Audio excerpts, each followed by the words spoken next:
Have you ever been concerned about what kind of behaviors come with being a foster parent? Well, you're in luck. Today, I'm going to talk to a foster mom about what kind of behaviors she dealt with and how to deal with them.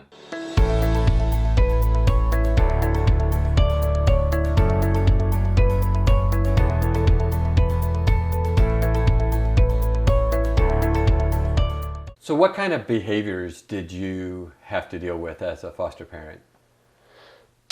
I think for us, the biggest thing that we found, with both of our placements was just lying, and sneakiness.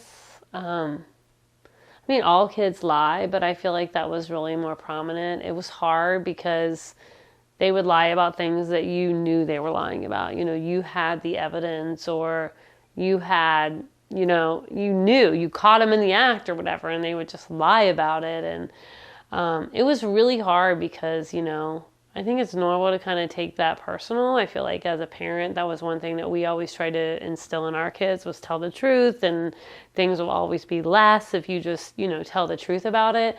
But, all these kids, the youngest was 8, 8 to 12, so they were already established in their routines and what was acceptable in their house, and survival even skills.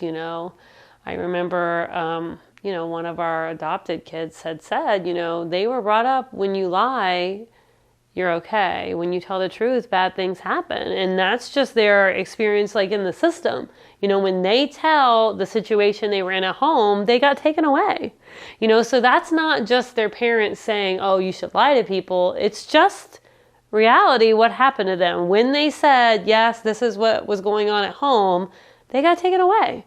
So that's just like normal for them to think, oh, if I don't want something bad to happen, I better just lie about it, So reality is knowing that, but it's still hard because you're trying to teach them, because, I teach my kids to be honest, So yeah, I think that was the most behaviors that we dealt with.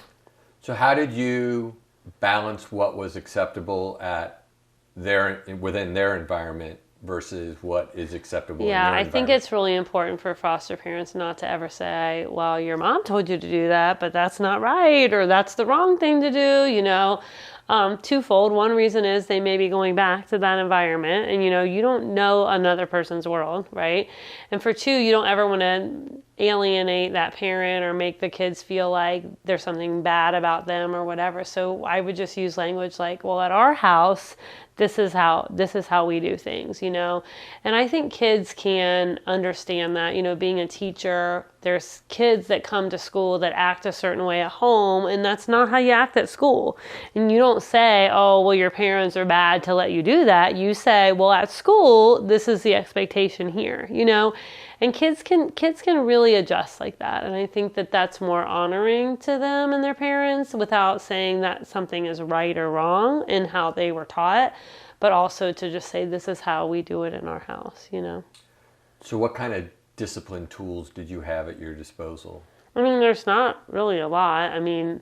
Well, first, even with our own kids, we didn't like spank a lot or anything, but it's just like timeout or removal of privileges. So, if we had a kid that, say, destroyed something, then they had to use their allowance to make it right or replace it or something like that. Or, loss of a privilege. You were supposed to go to your friend's house, but now, you can't do that because of this, this choice that you made or something like that. So were the consequences different with your foster children versus your bio children?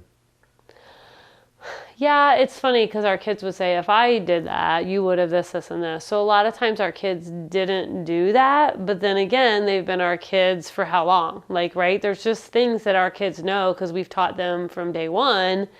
But our kids did definitely see a difference, because they would say things like, if I would have done that, you would have killed me. Not really kill me, but, they knew that it would have been much worse. And we just explained to them, they're still learning. I didn't give you a consequence when you were 2 years old and you did something that you didn't know not to do, and we may redirect you over and over again until you learned it, right? And so, you would say, to the kids, yeah, you're right, it's not fair, but this is why we're doing it, because we're teaching them and they don't know any better yet. They didn't have this thing taught to them as long as you had. You know what I mean? Sure.